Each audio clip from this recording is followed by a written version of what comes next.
Haryana YouTuber జ్యోతి మల్హోత్రా పాక్కు గూఢచర్యం చేస్తున్న విషయం బయటపడడంతో ప్రముఖ యూట్యూబర్లపై అధికారులు నిఘా పెట్టారు. పాకిస్తాన్లో పర్యటించిన యూట్యూబర్ల వివరాలు ఆరా తీస్తున్నారు.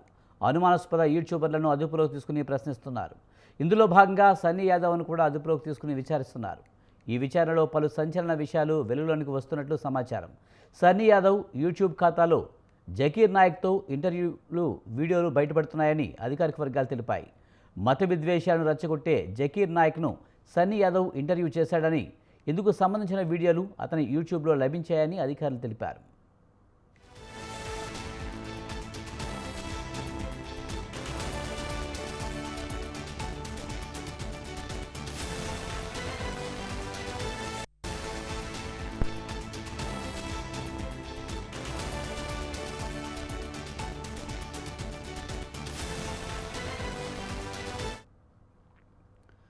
భారతదేశంలోనే పుట్టి పెరిగిన జకీర్ నాయక్ తన ప్రసంగాలతో మత విద్వేషాలను రెచ్చగొడుతుంటాడు. అతనిపై ఉగ్రవాదులకు ఆర్థిక సాయం చేసినట్లు ఆరోపణలు ఉన్నాయి. 2016లోనే జకీర్ నాయక్పై మనీ లాండరింగ్ కేసు నమోదైంది. దీంతో జకీర్ నాయక్ మలేషియాకు పారిపోయాడు. కేంద్ర ప్రభుత్వం అతన్ని మోస్ట్ వాంటెడ్ లిస్టులో చేర్చింది. అతన్ని వెనక్కి రప్పించుకునేందుకు అధికారులు ప్రయత్నిస్తున్నారు. మోస్ట్ వాంటెడ్ క్రిమినల్తో భయ్యా సన్నీ యాదవ్ ఇంటర్వ్యూలు వీడియోలు బయటపడడంతో ప్రస్తుతం వారిద్దరి మధ్య సంబంధాలపై ఎన్ఐఏ అధికారులు ఆరా తీస్తున్నారు. దీనిపై మరింత సమాచారాన్ని మా కరెస్పాండెంట్ ఉషా అందిస్తారు. ఉషా, సన్నీ యాదవ్ యూట్యూబ్ ఖాతాలో జకీర్ నాయక్ సంబంధించి వీడియోలు బయటపడినట్టు తెలుస్తుంది. పూర్తి సమాచారం ఏంటి? విజయ్, ఆపరేషన్ సింధూర్ తర్వాత ఎన్ఐఏ అధికారులు విస్తృత స్థాయిలో యూట్యూబర్స్ మీద కూడా ఫోకస్ చేస్తుంది. ఇప్పటికే జ్యోతి మల్హోత్రా ఐసిస్ కి ఉగ్రవాద సంస్థలకి చాలా చెదోడు వాదోడుగా ఉన్న ఘటనలు మొత్తం కూడా ఆమె డేటా మొత్తాన్ని కూడా కలెక్ట్ చేసినటువంటి బృందం మొత్తం కూడా ఆమె ఉగ్రవాద సంస్థలకు, ఐసిస్ తీవ్రవాదులకు, అలా పాకిస్తాన్ లో ఉన్నటువంటి వారికి ప్రతి ఒక్కరికి కూడా ఈమె సహాయపడింది అన్న ఆరోపణల నేపథ్యంలో ప్రతి ఒక్క యూట్యూబర్ మీద కూడా ఎన్ఐఏ సంస్థ దర్యాప్తు ఎన్ఐఏ అయితే ఫోకస్ చేస్తున్నట్టుగా అయితే తెలుస్తుంది. ప్రస్తుతం చూసుకున్నట్టయితే భయ్యా సన్నీ యాదవ్ మన తెలంగాణ రాష్ట్రానికి చెందినటువంటి వ్యక్తి, అలాగే నల్గొండ వాసి అయినటువంటి ఇతను చాలా వరకు బైక్ రైడింగ్ ద్వారా అనేక మంది ఫాలోవర్స్, అలాగే ఇన్ఫ్లుయెన్సర్ గా, సోషల్ మీడియా ఇన్ఫ్లుయెన్సర్ గా కూడా ఉన్నటువంటి వ్యక్తి. ఇతను కూడా చాలా వరకు అడ్వెంచర్లే చేశాడనేసి తెలుస్తోంది. పాకిస్తాన్ కి సంబంధించి చాలా వరకు వీసా అప్రూవల్ అయిన తర్వాత పాకిస్తాన్ లో లాహోర్, లడక్ 3 years బ్యాక్ దగ్గర నుంచి తాజాగా ఫిబ్రవరిలో కూడా అతని పర్యటన చాలా ఏదైతే పెహల్గాం ఉగ్రదాడికి ముందు జరిగినటువంటి అతని పర్యటన మొత్తం కూడా దీని వెనకాల కూడా ఏదైనా ఉగ్రవాద సంస్థల హస్తం ఉందా అన్న కోణంలో, వాళ్ళకి ఇతను ఏమైనా సహకరించాడా అన్న కోణంలో అతన్ని గత 4 రోజుల నుంచి కూడా ఉగ్రవాద సంస్థలకి ఏమైనా సహాయపడ్డాడా అన్న కోణంలో నేషనల్ ఇన్వెస్టిగేషన్ ఏజెన్సీ పూర్తి స్థాయిలో అయితే దర్యాప్తు చేస్తుంది. చెన్నైలో అతను రాగానే అతన్ని అదుపులోకి తీసుకుంది. చెన్నై నుంచి అదుపులోకి తీసుకొని అతని దగ్గర ఉన్నటువంటి డేటా మొత్తము అందులో విస్తుపోయే వాస్తవాలు అయితే వెలుగులోకి వస్తున్నాయి. తాజాగా చూసుకున్నట్టయితే గతంలో ఏదైతే జకీర్ నాయక్ పుట్టి పెరిగింది భారతదేశంలో అయినప్పటికీ తన ప్రసంగాలతో మత విద్వేషాలు రెచ్చగొట్టాడు. ఇతను అతడిపై ఉగ్రవాదులకు ఆర్థిక సాయం చేసినట్లుగా ఆరోపణలు కూడా ఉన్నాయి. 2016లోనే జకీర్ నాయక్ పై మనీ లాండరింగ్ కేసు కూడా నమోదైంది. దీంతో జకీర్ నాయక్ మలేషియాకి పారిపోయాడు. కేంద్ర ప్రభుత్వం అతని మీద మోస్ట్ వాంటెడ్ లిస్ట్ లో కూడా చేర్చింది. అతడికి వెనక్కి రప్పించేందుకు అధికారులు ప్రయత్నిస్తారు. మోస్ట్ వాంటెడ్ క్రిమినల్ తో భయ్యా సన్నీ యాదవ్ ఇంటర్వ్యూలు వీడియోలు బయటపడడంతో ప్రస్తుతం వారిద్దరి మధ్య సంబంధాలు ఎన్ఐఏ అధికారులు ఆరాధిస్తున్నారు.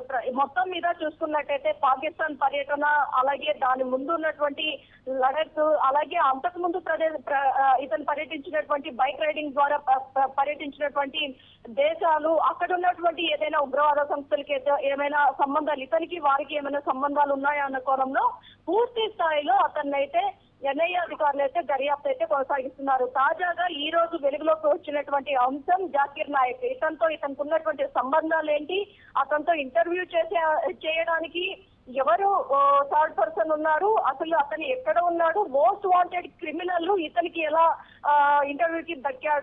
ఇంటర్వ్యూకి ఎలా దొరికాడు అన్న కోణంలో పూర్తి స్థాయిలో ఇతని వద్ద నుంచి అయితే పూర్తి స్థాయిలో అయితే డేటా మొత్తాన్ని కూడా ఎన్ఐఏ అధికారులు రాబడుతున్నట్టుగా అయితే తెలుస్తుంది. మరోవైపు అతని కుటుంబ సభ్యులు బన్నీ యాదవ్ యొక్క కుటుంబ సభ్యులు కూడా ఇప్పటి వరకు చూసుకున్నట్టయితే తమ అబ్బాయి కేవలం బెట్టింగ్ యాప్స్ ప్రమోషన్స్ కి సంబంధించి అప్స్టాండింగ్ లో ఉన్నాడే కానీ ఎక్కడా కూడా ఇలాంటి ఏదైతే దేశద్రోహ ఘటనలు ఏవి చేయలేదు. తమకైతే ఇంతవరకు కూడా ఎక్కడున్నాడు మా అబ్బాయి అన్న విషయము, అలాగే ఆ వార్త కూడా తెలియదు అన్న కోణంలో కూడా అతని తండ్రి కావచ్చు, పలు సోషల్ మీడియా వేదికగా అతను కూడా చెప్పడం కూడా మనం చూసుకోవచ్చు. ప్రస్తుతం భయ్యా సన్నీ యాదవ్ మీద ఇప్పటికే బెట్టింగ్ యాప్స్ కి సంబంధించి అతని మీద గతంలో లుకౌట్ నోటీసులు ఏదైతే విచారణకు హాజరు కావట్లేదనేసి ఆ నోటీసులు ఉన్నాయి. మరోవైపు ఈ యూట్యూబర్స్ మల్హోత్రా, జ్యోతి మల్హోత్రా తర్వాత ఇలా ఏదైతే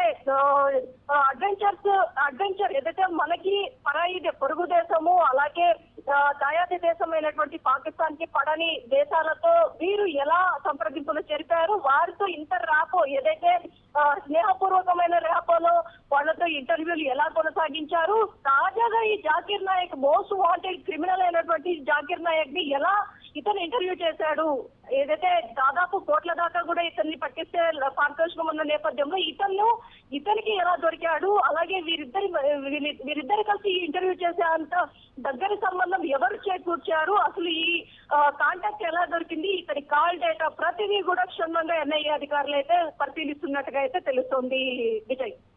ఉషా, జకీర్ నాయక్ మలేషియాకి పారిపోయారని చెప్తున్నారు కదా, మరి ఎక్కడ ఇంటర్వ్యూ చేశాడనే విషయాలైనా బయటకు వచ్చాయా? ఇది యూట్యూబ్లో అందరూ ఏమైనా వ్యూస్ అయినా వచ్చినట్టుగా తెలుస్తుందా? మరి దీనికి సంబంధించి ఎన్ఐఏ అధికారులకి ఏమన్నా సమాచారం ఉందా? ఇదే మనము ఇప్పటి వరకు యూట్యూబర్స్ చేసినటువంటి వీడియోస్ చూసుకున్నట్టయితే ఏదైతే ఉగ్రవాదులకు కావచ్చు, అలాగే ప్రతి ఒక్కరికి కావచ్చు, ఉగ్రవాదులకి ఎంకరేజ్ చేసే విధంగా అక్కడ ఉన్నటువంటి బ్యాక్గ్రౌండ్ విజువల్స్ తో వాళ్ళకి పోస్ట్ చేసేటటువంటి పోస్టులు ఏవైతే ఉన్నాయో అవన్నీ కూడా ఉగ్రవాద సంస్థలకు చాలా లబ్ధి చేకూర్చేలాగా ఉన్నవే జ్యోతి మల్హోత్రా విషయంలో మనం గమనించవచ్చు. నిశ్చితంగా గమనిస్తే జ్యోతి మల్హోత్రా మొత్తం మన బార్డర్ దగ్గర నుంచి ఏదైతే ఇండియన్ ఆర్మీ ఉన్నటువంటి బార్డర్ దగ్గర నుంచి ప్రతి ఒక్క చోట కూడా ఆమె ఎవరు ప్రవేశించని ప్రదేశాల్లో ఇక్కడ వందే భారత్ ఎక్స్ప్రెస్ లాంచింగ్ టైంలో కావచ్చు, ప్రతి ఒక్కటి కూడా ఇలా మొత్తం ఉగ్రవాద సంస్థలకు లబ్ధి చేకూరేలాగా ఆ వీడియోస్ అప్లోడ్ చేసింది ఆమె. అలాగే బన్నీ సన్నీ యాదవ్ కూడా ఇతను ఏ పర్పస్, ఇతని దగ్గర ఉన్నటువంటి ఆర్థిక స్తోమత ఏంటి, ఈ ఆర్థిక స్తోమతతో 20 లక్షల బైక్ తో ఇతను లడఖ్, పాకిస్తాన్ ఇవే కాకుండా ఇంకా ఇతరత్ర దేశాలన్నీ కూడా వెళ్ళాడు. ఈ మొత్తానికి ఇతని దగ్గర ఉన్నటువంటి సోర్సెస్ ఏంటి, ఆర్థిక వనరులు లేకుండా ఇతను వెళ్ళలేడు. సో ఈ ఆస్పెక్ట్స్ లో కూడా ఎన్ఐఏ దర్యాప్తు సంస్థ మొత్తం పూర్తిగా డేటా మొత్తాన్ని కూడా కలెక్ట్ చేస్తున్నారు. ఇతనికి వేరే ఏదైనా ఉగ్రవాద సంస్థలతో ఒకవేళ ఇతనికి సంబంధాలు ఉన్నట్టయితే జ్యోతి మల్హోత్రాకి ఎలా ఫైనాన్షియల్ సపోర్ట్ వాళ్ళు చేశారు ఉగ్రవాద సంస్థలు, ఇతనికి కూడా అలాంటి ఏమైనా సోర్సెస్ ఉన్నాయా? ఎందుకంటే జాకిర్ నాయక్ అనే వ్యక్తి ఇప్పటికీ అప్స్టాండింగ్ లో ఉన్నాడు, మలేషియా పారిపోయాడు. మలేషియా నుంచి అతను ఏ దేశానికి వచ్చాడు, అసలు అతనికి ఇతనికి ఉన్నటువంటి స్నేహ బంధం ఏంటి, అసలు ఈ ఇద్దరు కలిసి అసలు ఇతను మోస్ట్ వాంటెడ్ క్రిమినల్ అన్న అంశమైన ఈ బన్నీ సన్నీ యాదవ్ కి తెలుసా తెలీదా? ఇంటర్వ్యూ చేసే అంత గొప్ప వ్యక్తిత్వం ఉన్న వ్యక్తితో ఇతను ఇంటర్వ్యూ చేశాడా? ఈ కాంట్రవర్సీలు మొత్తం కూడా, ఎందుకంటే ఇది ఇంతవరకు కూడా అతని సోషల్ మీడియా అతనిది ఏదైతే ఉందో దానిలో పోస్ట్ కూడా చేయలేదు. ఈ యూట్యూబర్ చేసినటువంటి ఈ ఇంటర్వ్యూ ఏదైతే ఉందో ఇది కూడా ఇప్పుడు ఎన్ఐఏ అధికారులకు ఒక వెపన్ లాగా తయారైంది. కాబట్టి బన్నీ సన్నీ యాదవ్ కి ఇంకా ఎంతో మందితో పరిచయాలు ఉన్నాయి, ఇతను ఇంకా ఎంతో మందితో లావాదేవీలు నడిపాడు, ఆర్థిక సహాయం ఎవరి దగ్గర నుంచి తీసుకున్నాడు, చాలా అనేక పలు కోణాల్లో ఎన్ఐఏ దర్యాప్తు అయితే సాదాసీదాగా ఉండదు. చాలా వరకు కూడా వారి దగ్గర నుంచి ఏదైతే వారి దగ్గర నుంచే నిజాలు రాబట్టే దాకా కూడా వారి దగ్గర ఉన్నటువంటి కీ పాయింట్స్ అన్ని కూడా ముందు పెట్టి మరి కూడా దర్యాప్తు చేసే అవకాశం ఉంటుంది. వీరి దగ్గర ఉన్నటువంటి ఎవిడెన్సెస్ ఏవైతే ఉన్నాయో వాటన్నిటిని కూడా అతని ముందు ఉంచి ఆ డేటా దగ్గర ఒకవేళ అతని దగ్గర ఉన్నటువంటి వీడియోస్ ఏదైనా డిస్ట్రాయ్ చేయాలని చూసినా కూడా దాన్ని రిట్రైవ్ చేసి మళ్ళీ కూడా అతనికి చూపించే అవకాశం కూడా లేకపోలేదు. ఎందుకంటే లేటెస్ట్ టెక్నాలజీ, చాలా అడ్వాన్స్డ్ టెక్నాలజీ ఉంది. ఒకవేళ ఫోన్ లో తీసింది అది డెలీట్ అయిపోయింది అన్న అపోహలో ఉన్నా కానీ ఎన్ఐఏ అధికారులు ఖచ్చితంగా దీని మొత్తాన్ని కూడా ఆపరేషన్ సింధూర్ తర్వాత ఈ మొత్తాన్ని కూడా యూట్యూబర్స్ మీద కూడా ఒక నిఘా పెట్టినట్టుగా అయితే తెలుస్తుంది Vijay. Right, thank you Usha.